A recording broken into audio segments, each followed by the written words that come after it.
ખ્યાતિ હોસ્પિટલ કૌભાંડમાં વધુ એક ગુનો દાખલ થયો છે। હોસ્પિટલના સંચાલકો સામે સરકારી નાણાંની ઉચાપત કર્યાનો ગુનો નોંધાયો છે।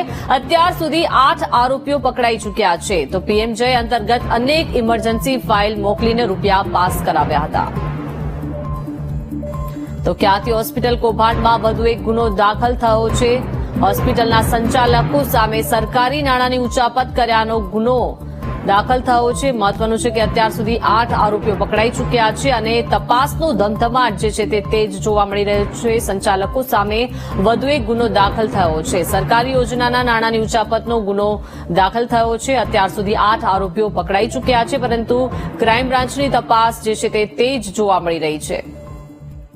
વધુ માહિતી સાથે સંવાદદાતા અનિતા જોડાઈ ગયા છે। અનિતા, ખ્યાતિ હોસ્પિટલ કૌભાંડમાં વધુ એક ગુનો દાખલ થયો છે। હોસ્પિટલના સંચાલકો સામે સરકારી નાણાંની ઉચાપત કર્યાનો ગુનો નોંધાયો છે। અનિતા, જેથી કેટલા જે પ્રકારે પીએમજેવાય ને લઈને ક્રાઇમ બ્રાન્ચ દ્વારા વધુ એક ફરિયાદ દાખલ કરવામાં આવી છે, જેમાં પીએમજે ને યોજનાનો હક નહીં હોવા છતાં બી લોકોના કાર્ડ બનાવવાનું આ કૌભાંડ સામે આવ્યું હતું, જેમાં ખ્યાતિ હોસ્પિટલનો પણ મુખ્ય રોલ હોવાનું ખુલ્યું છે। જેમાં સરકારી નાણાં જે મોટા પાયે ચૂનો લગાવવા માટે આ કૌભાંડ આચરવામાં આવતી હોવાનો પર્દાફાશ હાલ તો ક્રાઇમ બ્રાન્ચે કર્યો હતો, જેમાં કેટલાય દર્દીઓના ગેરકાયદેસર પીએમજેઆઈના જે કાર્ડ જે છે તે બનાવી આપવામાં આવ્યા હતા। આ દર્દીઓ પાસે કોઈ દસ્તાવેજ હતો નહીં અને તે આ કાર્ડ અને આ યોજનાના લાભ લેવા માટે હકદાર નહીં હોવા છતાં બી તેઓના કાર્ડ બનાવીને આ યોજના હેઠળ જે ઇમરજન્સી ઓપરેશન તમામ જે સારવાર કરીને પૈસા પડાવવામાં આવ્યા હોવાનો રેકેટનો પર્દાફાશ હાલ તો ક્રાઇમ બ્રાન્ચે કર્યો છે। ક્રાઇમ બ્રાન્ચે 6 આરોપીઓની હાલ અટકાયત કરવામાં આવી છે।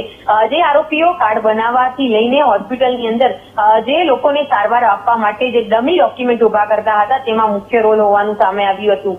અને આ ફક્ત કૌભાંડ ફક્ત અમદાવાદ કે ગુજરાત પૂરતું નથી, પરંતુ દેશભર સાથે સંકળાયેલું આ કૌભાંડ હોવાનું હાલ તો ક્રાઇમ બ્રાન્ચ જણાવી રહી છે।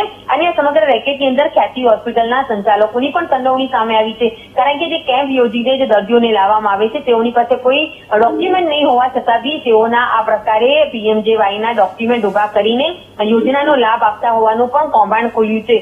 જેથી હાલ તો ક્રાઇમ બ્રાન્ચે વધુ એક ગુનો દાખલ કરીને 6 આરોપીઓની અટકાયત કરી છે અને વધુ તપાસ હાથ ધરી છે। જી આભાર અનિતા, વિગત આપવા બદલ।